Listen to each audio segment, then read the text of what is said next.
Modern Women Tutorials. Reduce your mistakes.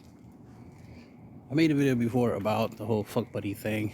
That's a way of keeping your buddy count low, right? And by doing so, increases your chances of, finding the right guy and the right guy not looking at you like the wrong gal, right? You want to be the right woman for him. So the fuck buddies concept works for that, right? So then we go on to this idea of like, well, you need to make sure that if you're dating for relationship or marriage and whatnot, obviously you need to know if the guy is actually interested in you for you or just sex. If a guy talks to you, you interact with a guy, you got to know, you want to reduce the possibility that all he wants is sex. So one thing, when a guy wants more than sex, whenever the idea of sex is brought up or he's offered sex, he's more likely to turn it down, right? There's another possibility. Maybe he already got some. So he needs to take a break. But those are the rare occasions, right?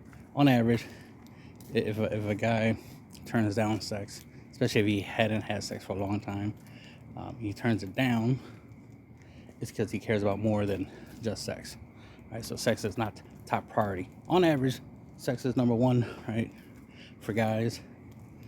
But there are guys who put sex second, right? There's guys who, choose personality over looks, right? And the list goes on. So there are the exceptions.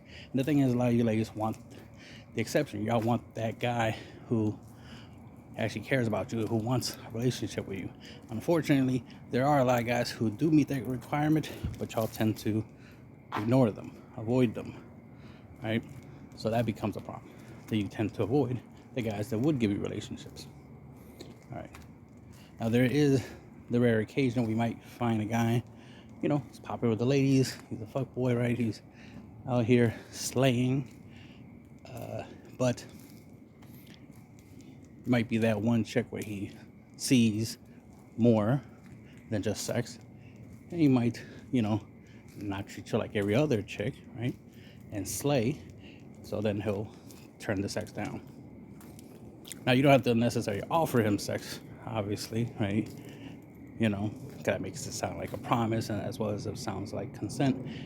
You want to bring up sex, the idea of y'all having sex in a form of a question. That way, you can get the answer, right? You can get the response of like if he's interested in sex or not.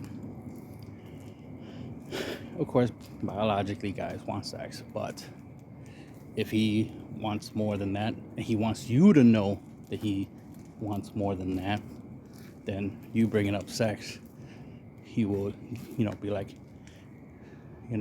but you're like, yeah, I will, yeah, of course I would like sex, but I want more than that. Okay, then there you go. You're getting the truth, right, or disclosure. You're getting more than just a yes.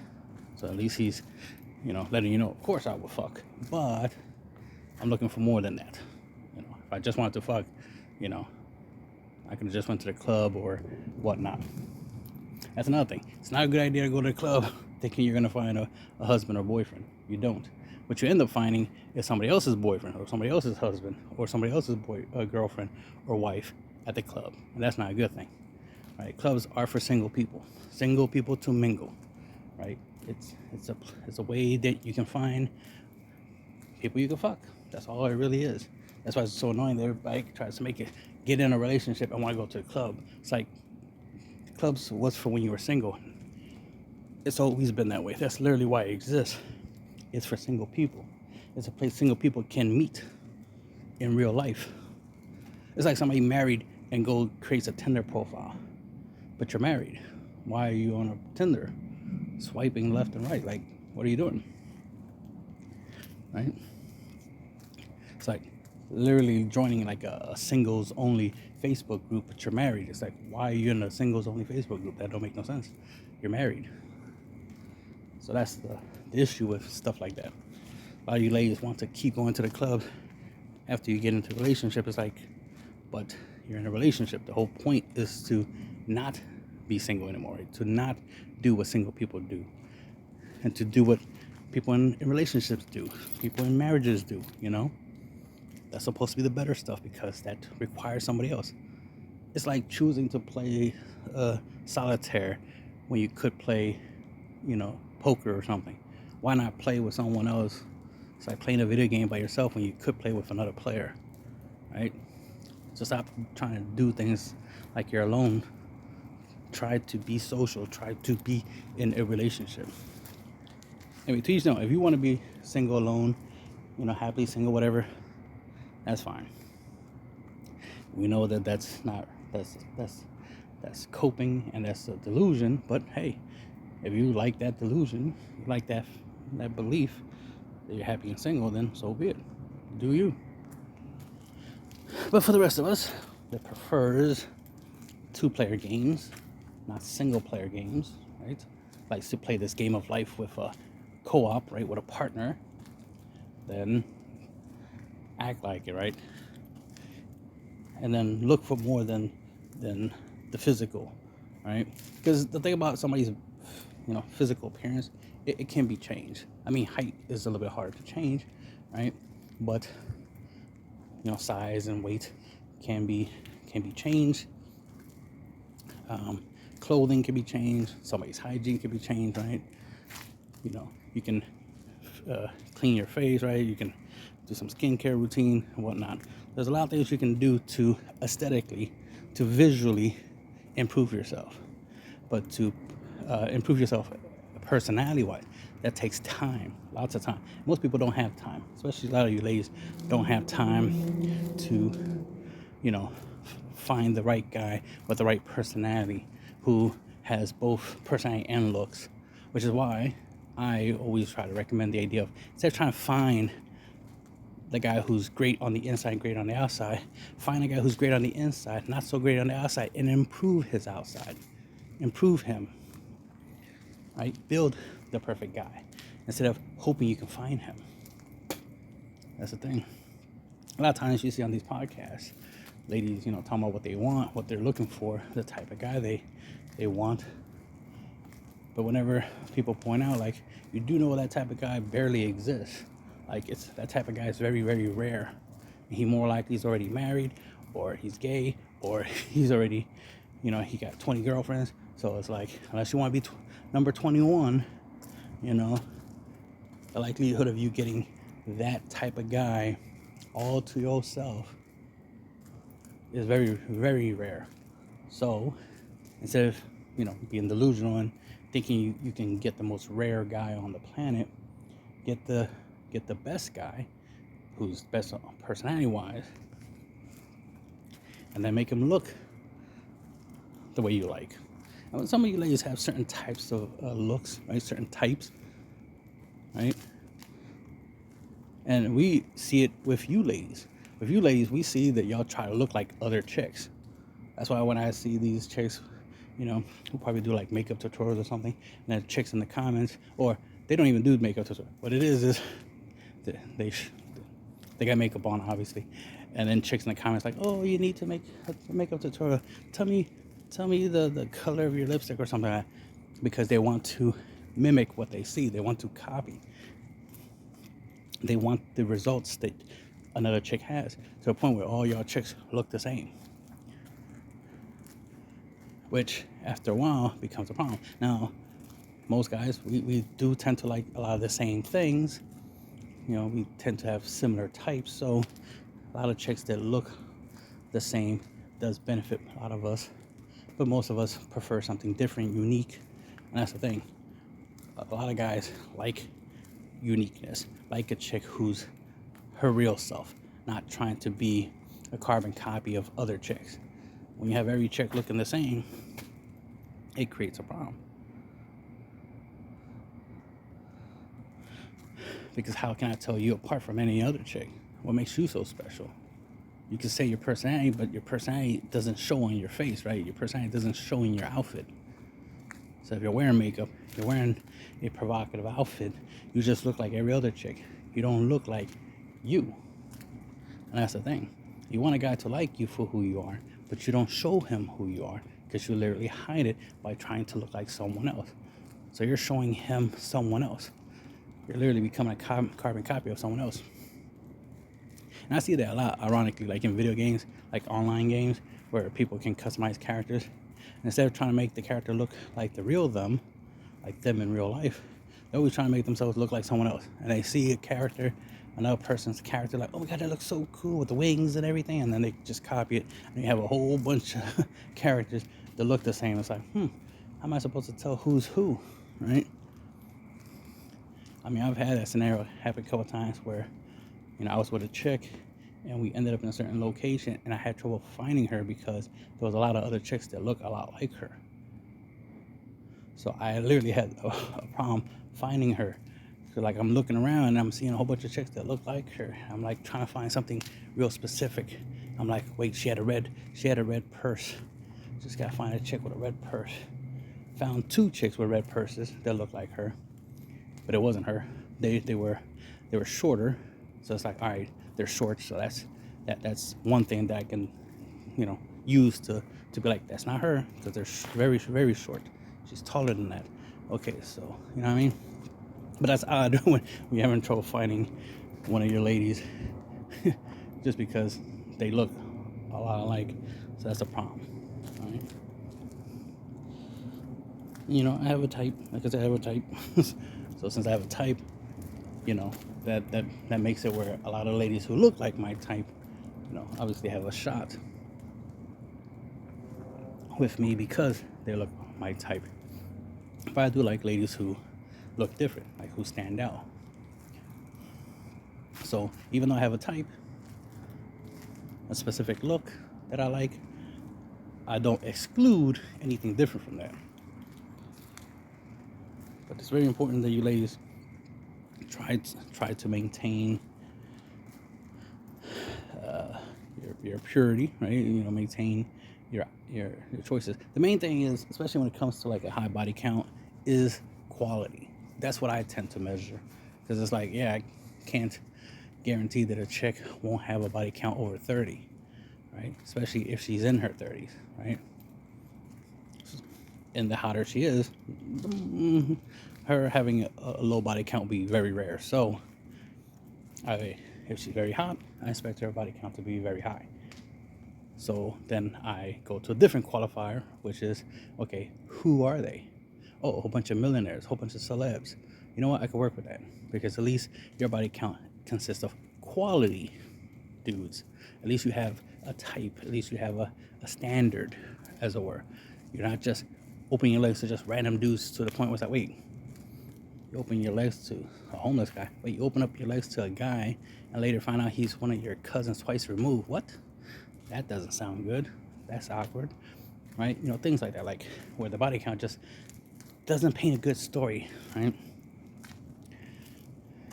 So, and then, of course, if the body count consists of a lot of guys who have a different race than me, that will be concerning, because like, it's clear you have a type.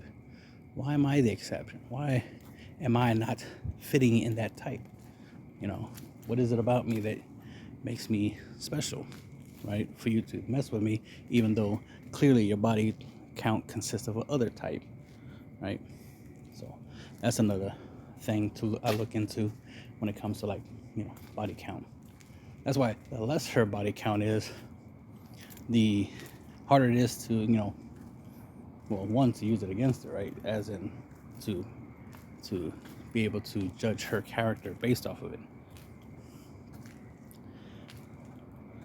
So that's why it's important that you ladies try not to just let any guy hit. At least make sure there's the best guys, right? The guys who deserve it the most. Because it's the same thing as like working, right? If you have a lot of shitty jobs in your work history and you quit a lot of those shitty jobs early, right? You quit or you got fired a lot, that's going to look bad. The new person, when you try to go get a job, and they look at your work history and see that it doesn't look so good, they're going to disqualify you because of that. Same thing goes with relationship. You want to be in a relationship with a guy, he's going to disqualify you for certain things. And here's the thing, ladies, y'all know y'all always disqualify guys for the stupidest things. Like, oh man, his shoes didn't match his outfit, so bang, disqualify. So the fact you disqualify on something that insignificant, y'all can't be hypocrites and be like, oh, why he judging me on my body count? Because your body count is not the same or equivalent at all to you disqualifying me because my shoes don't match my outfit. Like, what? Like, you could dislike it, you could be annoyed that my shoes don't match my outfit, but to not, give me a shot to talk and to get to know me as a human being, right? To disqualify me off of something that petty, that's a problem. And that's the thing, y'all tend to make decisions based off the worst things you could possibly make a decision on. Guys, we are a lot more logical, so of course we're going to make decisions based off the more logical, the thing that makes the most sense. It's like, that's high body count. That's an indicator of some stuff. There's a possibility you got daddy issues, mental health issues. Maybe it's some type of biological thing where, like, maybe your sex drive was on overdrive, right? You hit puberty, and it hit you hard and you just went crazy, right? So that means you have less self-control. That's another indicator of a high body count, is lack of control. Some ladies will say the same thing, like, oh, that applies to guys too. It's like, technically, but since ladies are the ones who choose when to open their legs, if a guy has a high body count, that means a lot of chicks saw that he was an awesome guy and opened their legs. Now, again, they saw him as an awesome guy. He could be a piece of shit, but they're the ones who picked him. Remember that. They opened their legs to a piece of shit, so can't blame the piece of shit for being a piece of shit. You can only accept it. That's who they are, right? At least a piece of shit is not being fake, right? At least a piece of shit is not pretending to be something they're not. They are who they are, right? So a fuckboy is being a fuckboy. If you pick a fuckboy, that's on you, not on the fuckboy. You chose the wrong guy. And a lot of you ladies know that you choose the wrong guy. You deliberately choose the wrong guys. Even when you get asked about bad boys and good boys, y'all know the difference. Y'all know what a good guy is and what a bad guy is. And y'all think the bad guys are more fun. All right, fine. Then have your fun. But then don't cry about that you chose the fun guy, aka the bad boy, over the good guy. And the thing is, y'all always complain that y'all want the good men, but you have access to them, always. Even after you make a whole bunch of mistakes in your life, there's still going to be at least one good man out there.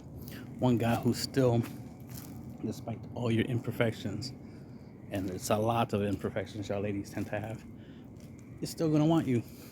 Lucky you. You still have that you still have that trump card, right? Like, haha, let me activate my final card. A guy who accepts me at my worst. And the thing is y'all ladies start off at your best, and then over time y'all get into your worst.